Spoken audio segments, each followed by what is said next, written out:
ये है ताज media group और आप देख रहे हैं ताज न्यूज, आईना सच का।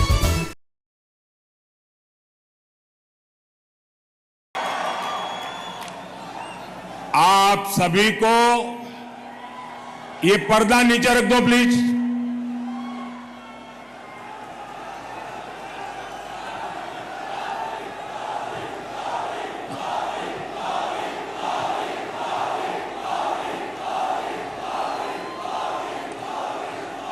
आप सभी को अक्षय तृतीया की बहुत बहुत शुभकामनाएं। आपके जीवन में सुख रहे, समृद्धि रहे, लक्ष्मी जी का आशीर्वाद रहे, आपका भाग्य बना रहे, सौभाग्य बना रहे, ईश्वर से यही कामना है। तेलंगाना अक्षय तृतीया एक बड़ा त्योहार होता है। इसके बावजूद भी आज मैं ये दूसरा कार्यक्रम तेलंगाना में कर रहा हूं और जिस प्रकार से लोग उत्साह उमंग के साथ जुड़ रहे हैं, भारत के उज्जवल भविष्य के लिए ये आपका कमिटमेंट दिखाता है। साथियों, हैदराबाद तो स्पेशल है ही, ये वेन्यू भी और स्पेशल है। आप में से बहुत लोगों को याद होगा 10 साल पहले यही एक विराट सभा हुई थी और एंट्री के लिए पैसे देकर के टिकट लेना पड़ता था। और वो एक ऐसा टर्निंग पॉइंट था जिस धरती से पूरे देश में निराशा को आशा में बदलने की आंधी चली थी। और आज फिर ये दृश्य, ये माहौल साफ दिखाता है कि तेलंगाना का मूड क्या है। तेलंगाना कह रहा है कांग्रेस नक्को, बीआरएस नक्को, एमआईएम नक्को, बीजेपी को वोट देंगे, बीजेपी को जिताएंगे। साथियों, मैं तेलंगाना में जहां जहां गया हूं, एक अभूतपूर्व क्रांति मैं देख रहा हूं।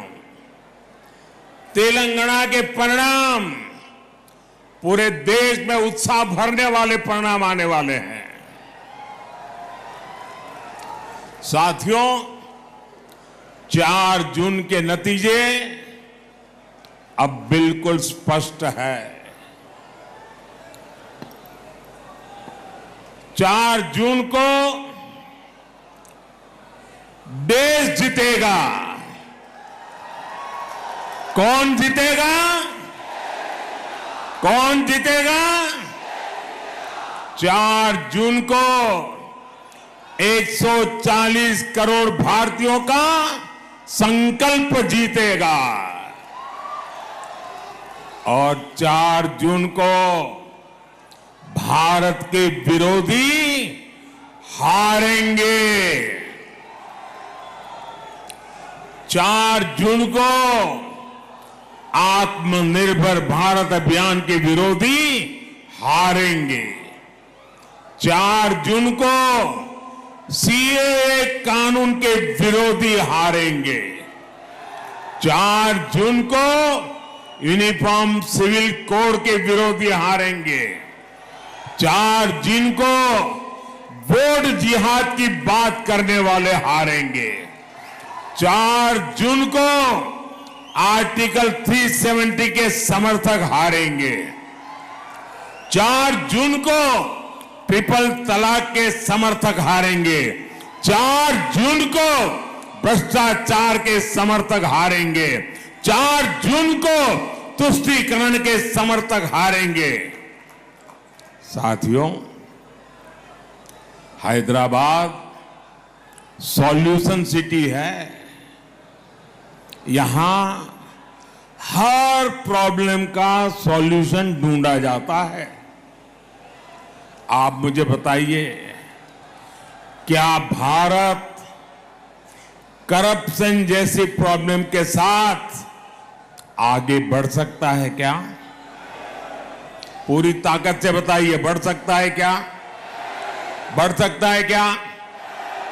क्या भारत को लाखों करोड़ के स्कैम करने वाली पार्टियां आगे बढ़ा सकती है क्या?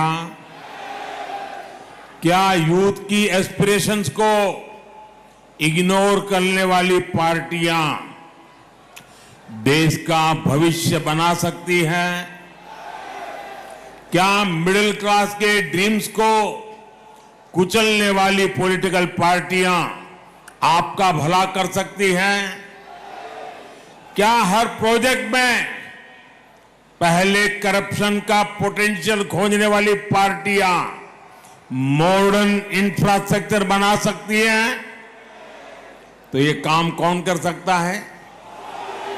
ये काम कौन कर सकता है? ये काम कौन कर सकता है? ये काम कौन कर सकता है? ये काम कौन कर सकता है? मोदी नहीं, ये आपका एक वोट कर सकता है। ये आपके वोट की ताकत है जो इन सारी समस्याओं का समाधान है।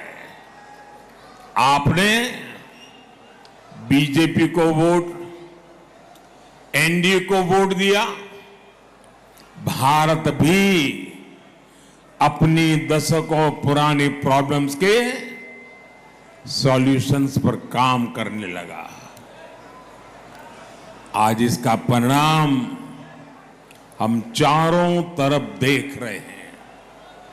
भारत आज डिजिटल पावर है। भारत आज फिनटेक पावर है। भारत आज स्टार्टअप पावर है। भारत आज 5वीं दुनिया की सबसे बड़ी इकोनॉमी है। भारत आज स्पेस पावर है। साथियों, ये तो मोदी का ट्रैक रिकॉर्ड है। लेकिन कांग्रेस का ट्रैक रिकॉर्ड क्या है? कांग्रेस का ट्रैक रिकॉर्ड है लूट, लूट, लूट। कांग्रेस का ट्रैक रिकॉर्ड है अपीसमेंट। कांग्रेस का ट्रैक रिकॉर्ड है डायनेस्टी फर्स्ट। कांग्रेस का ट्रैक रिकॉर्ड है आतंकवादियों पर नरमी। हमारे जो फर्स्ट टाइम वोटर्स हैं ना, मैं तो चाहूंगा कि हर परिवार अपने 18, 20, 22 साल के बच्चों के साथ बैठे और 10 साल पहले क्या हाल थे उसकी जरा चर्चा करें। शायद इन फर्स्ट टाइम वोटर जो आज से 10 साल पहले 8 साल, 10 साल, 12 साल के थे, उन्हें तो याद भी नहीं होगा 10-11 साल पहले यहां दिलसुख नगर में सीरियल बम ब्लास्ट हुए थे। कांग्रेस की सरकार में पहले पूरे देश में ऐसी ही खबरें आती रहती थी। कोई परिवार रेस्टोरेंट में खाना खाने गया है, ब्लास्ट हो जाता है। कोई परिवार थिएटर में मूवी देखने गया है, ब्लास्ट हो जाता था। कोई परिवार बस से ट्रैवल कर रहा है, ब्लास्ट हो जाता था। आज कहीं से भी ऐसी खबरें आती हैं क्या? जरा इस तरफ से मुझे जवाब चाहिए। क्या ऐसी खबरें आती हैं क्या? उधर से जरा बताइए, ऐसी खबरें आती है क्या? ये बम ब्लास्ट किसने रोके?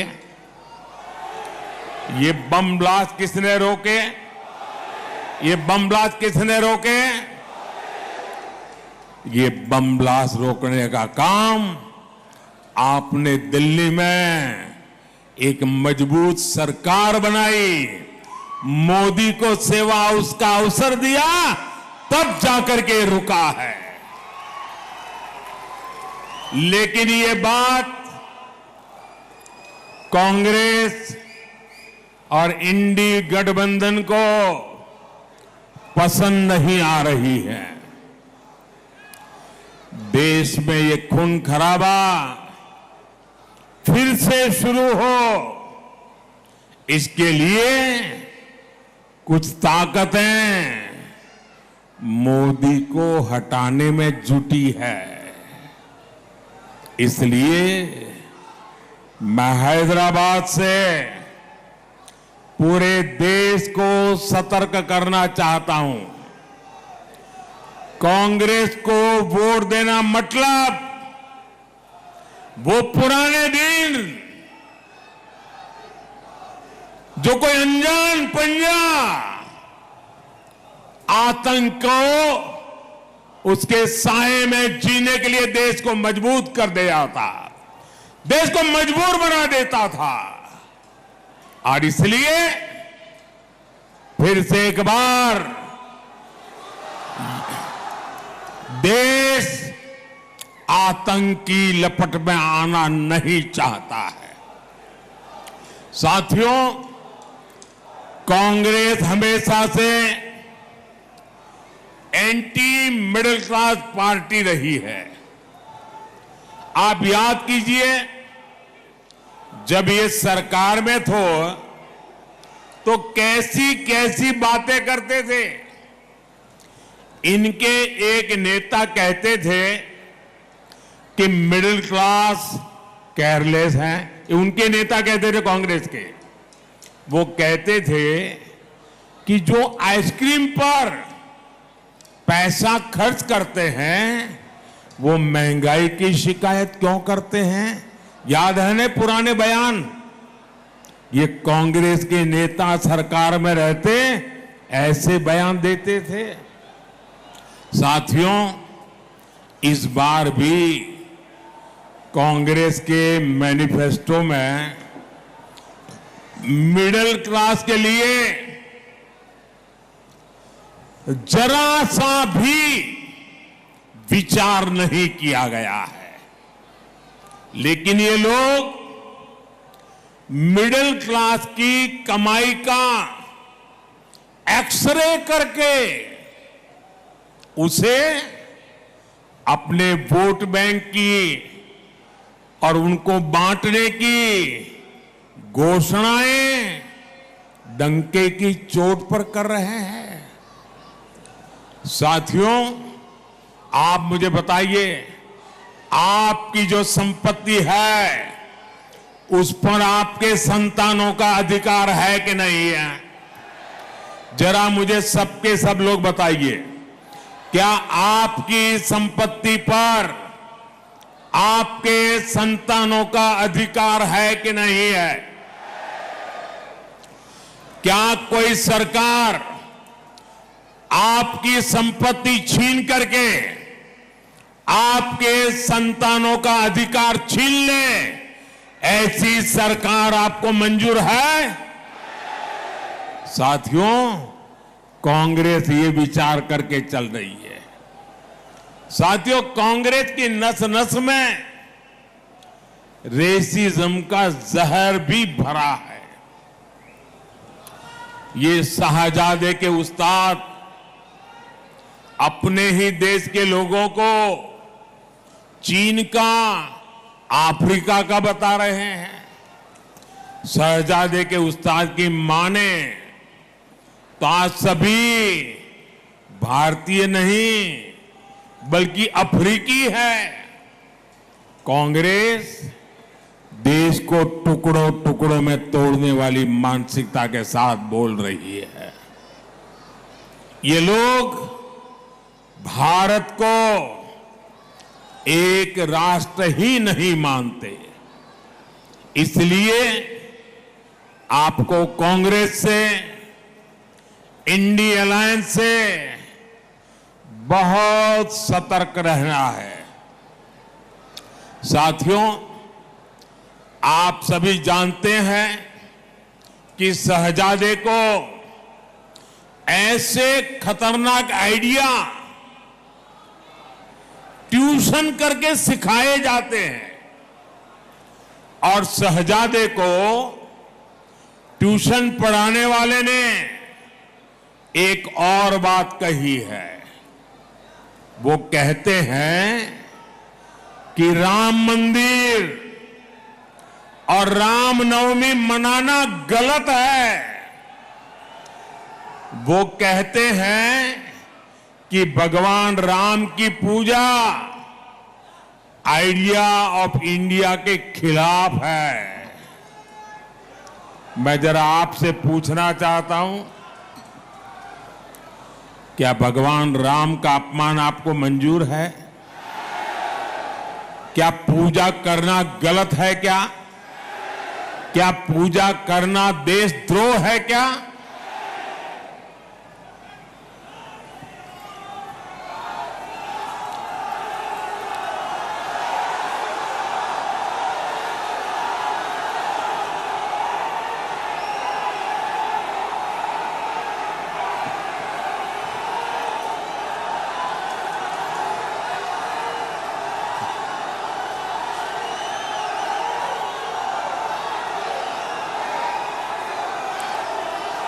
भारत को हमेशा विदेशी चश्मे से देखने वाली कांग्रेस को आइडिया ऑफ इंडिया का अंदाज ही नहीं है। आखिर क्या है idea of India? Idea of India Bharat की हजारों साल पुरानी संस्कृति का प्रतिबिंब है। आइडिया ऑफ इंडिया यानी सत्यमेव जयते। आइडिया ऑफ इंडिया यानी अहिंसा परमो धर्मः। आइडिया ऑफ इंडिया यानी आचारः परमो धर्मः। आइडिया ऑफ इंडिया न ही सत्यात् परो धर्मः। आइडिया ऑफ इंडिया एकम सत् विप्राः बहुधा वदन्ति। आइडिया ऑफ इंडिया वसुधैव कुटुंबकम। आइडिया ऑफ इंडिया सर्वपंथ समभाव। आइडिया ऑफ इंडिया अपदीपो भवत्। आइडिया ऑफ इंडिया बुद्धम शरणम गच्छामि। आइडिया ऑफ इंडिया सर्वे भद्राणि पश्यन्तु मा कश्चित् दुःख भाग् भवेत्। आइडिया ऑफ इंडिया परोपकाराय सताम विभूतयः। इंडिया आइडिया ऑफ इंडिया जन सेवा ही प्रभु सेवा। आइडिया ऑफ इंडिया ईश्वरः सर्वभूतानां। आइडिया ऑफ इंडिया सर्व ज्योति के बीच समाना। Idea of India God is great. Idea of India नर में नारायण, जीव में शिव। आइडिया ऑफ इंडिया या देवी सर्वभूतेषु मातृरूपेण संस्थिता। आइडिया ऑफ इंडिया नारी तू नारायणी। आइडिया ऑफ इंडिया मां विद्विषाव है। आइडिया ऑफ इंडिया मिच्छामि दुक्कडम। और आइडिया ऑफ इंडिया अपि स्वर्णमय लंका न मे लक्ष्मण रोचते जननी जन्मभूमिश्च स्वर्गादपि गरीयसी। हमें जन्म देने वाली ये धरती मुझे स्वर्ग से भी ज्यादा प्रिय है। ये भगवान श्री राम के ही तो बोल थे। ये आइडिया ऑफ इंडिया आज केवल मान्यताओं तक सीमित नहीं है। ये आइडिया ऑफ इंडिया आज भारत की एक सशक्त पहचान है। ये आइडिया ऑफ इंडिया आज भारत की बुलंद आवाज है। और इसलिए आज आइडिया ऑफ इंडिया यानी इंटरनेशनल योग दिवस, आइडिया ऑफ इंडिया यानी one earth, one family, one future का विजन। आइडिया ऑफ इंडिया यानी विश्व के लिए वन सन, वन अर्थ, वन ग्रिड का विचार। आइडिया ऑफ इंडिया यानी चंद्रमा पर Shiv Shakti point. Idea of India मतलब mother of democracy. Idea of India justice to all, appeasement to none.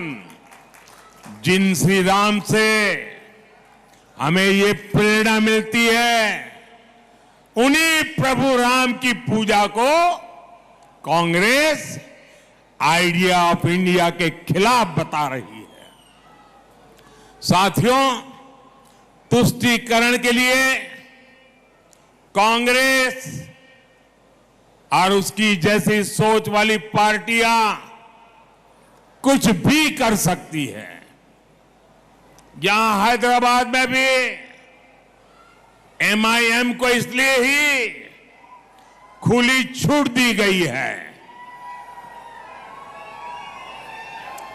Vote bank न नाराज हो जाए, इसी डर से ना तो कांग्रेस और ना ही BRS हैदराबाद मुक्ति दिवस मनाना चाहती है। लेकिन अब बीजेपी ने हैदराबाद को इस खौफ से मुक्ति दिलाने की ठानी है। केंद्र सरकार ने तय कर दिया है कि हर साल 17 सितंबर को, 17 सितंबर को हैदराबाद मुक्ति दिवस मनाया जाएगा। भाइयों और बहनों, हिंदुओं को बांटो और अपने वोट बैंक को खुश करो, ये कांग्रेस की रणनीति है। इसलिए कांग्रेस SC, ST, BC से रिजर्वेशन छीनकर रिलीजन के आधार पर बांटना चाहती है। आपने सुना होगा कि शाहजादे के करीबी और चारा घोटाले के दोषी नेता ने क्या कहा? जेल से बाहर आए हैं और क्या बोल रहे हैं?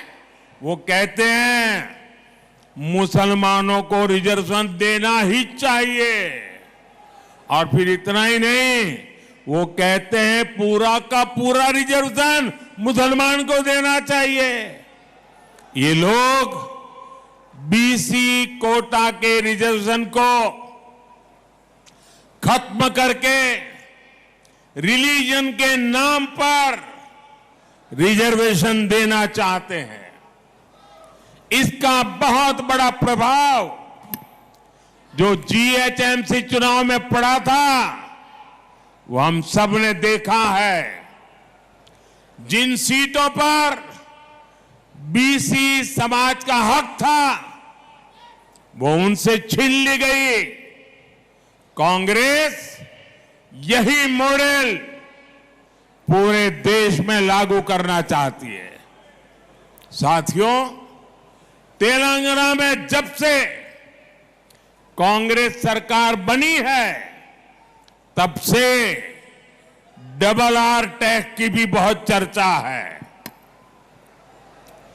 एक आर तेलंगाना का और एक आर दिल्ली का, इन्होंने मिलकर हैदराबाद को, तेलंगाना को एटीएम बना दिया है।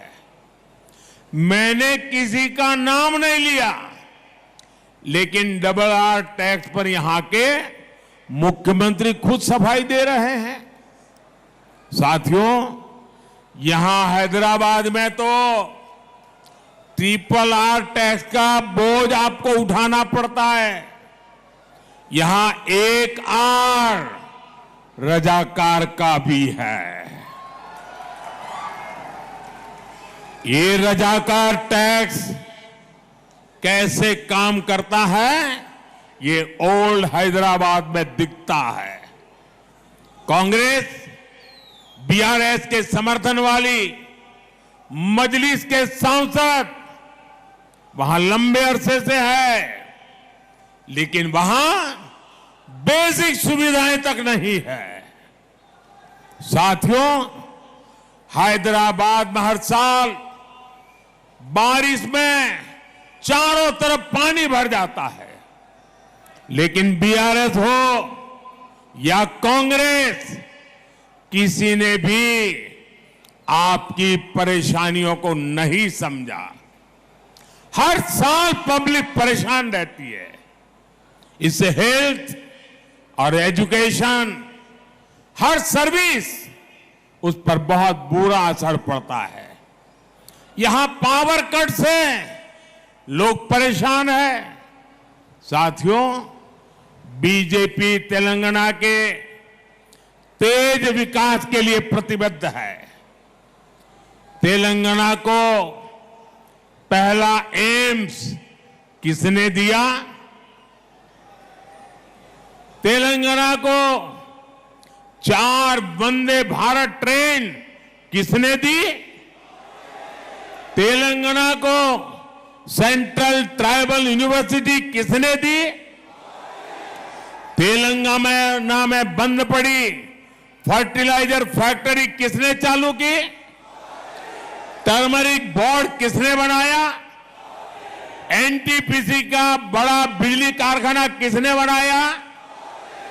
ये सारे काम बीजेपी की सरकार ने किए हैं। हमारी सरकार तेलंगाना को ग्लोबल कैपेबिलिटी के बड़े सेंटर के रूप में भी विकसित कर रही है। यहां एविएशन हब बन रहा है। एयरक्राफ्ट इंजन की दुनिया की सबसे बड़ी एमआरओ फैसिलिटी होगी। आत्मनिर्भर अभियान का लाभ भी तेलंगाना को मिलने जा रहा है। डिफेंस से लेकर biotechnology, green energy, electric mobility और आर्टिफिशियल इंटेलिजेंस तक मैन्युफैक्चरिंग और सर्विस सेक्टर में तेलंगाना के लिए आने वाले 5 साल तेज विकास के होंगे। हसन चेरापल्ली एलपीजी पाइपलाइन से भी इस क्षेत्र को काफी फायदा हुआ है। यहां युवाओं के लिए जॉब के, रोजगार के अनगिनत अवसर बन रहे हैं। साथियों, बीजेपी सरकार सबका साथ, सबका विकास, सबका विश्वास, सबका प्रयास, इस मंत्र पर चलती है। ये बीजेपी सरकार है जिसने ट्रिपल तलाक के बहाने मुस्लिम बेटियों पर हो रहे अत्याचारों को खत्म किया है। ये बीजेपी की सरकार है जिसने स्कूलों में बेटियों के लिए अलग से लाखों शौचालय बनवाए। इससे मुस्लिम समाज की बेटियों को भी लाभ हुआ। 10 साल में बहनों को पहली बार टॉयलेट, गैस, पानी जैसी सुविधाएं मिली है। पहली बार उनको भी पक्का घर, मुफ्त राशन मुफ्त इलाज की सुविधा मिली है।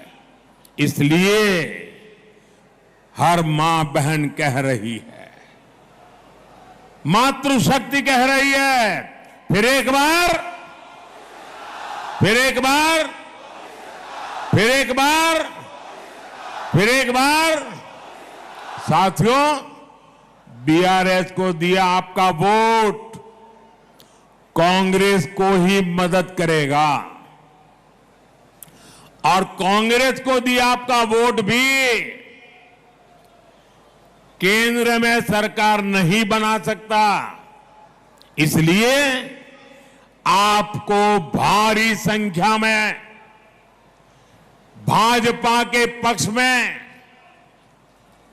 कमल के निशान पर बटन दबा करके मतदान करना है। और भाइयों बहनों, क्या मेरा तेलंगाना मतदान के पुराने सारे रिकॉर्ड तोड़ सकता है? सारे पुराने रिकॉर्ड तोड़ सकता है? ज्यादा से ज्यादा मतदान करा सकता है?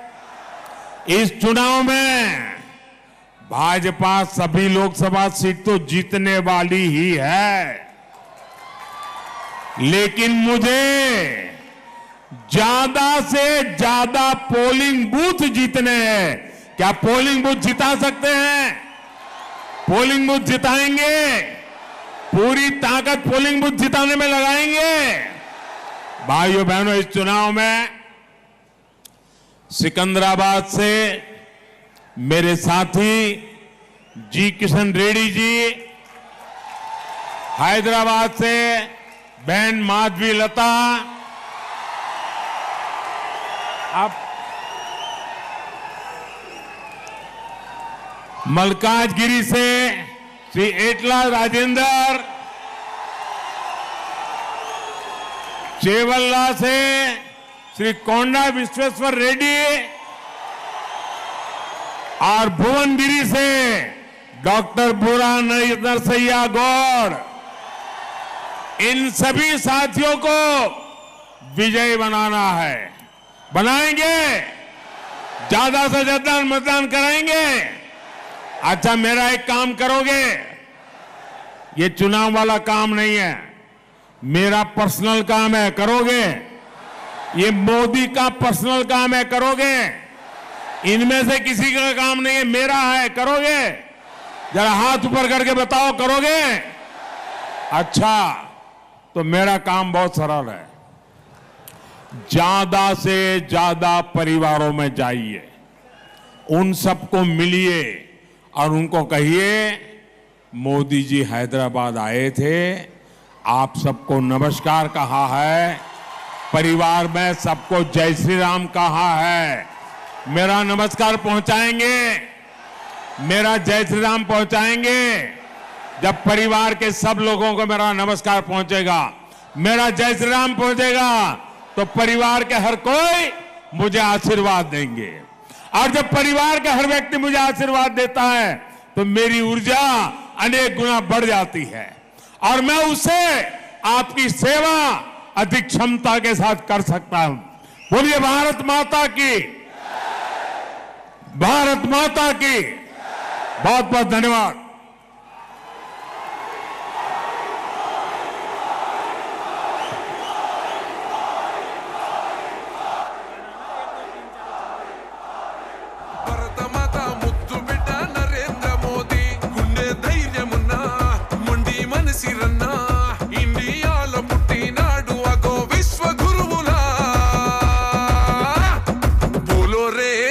बोलो जय मोदी जी, पालानालो उक्कू गुंडल पक्का पटेल जी।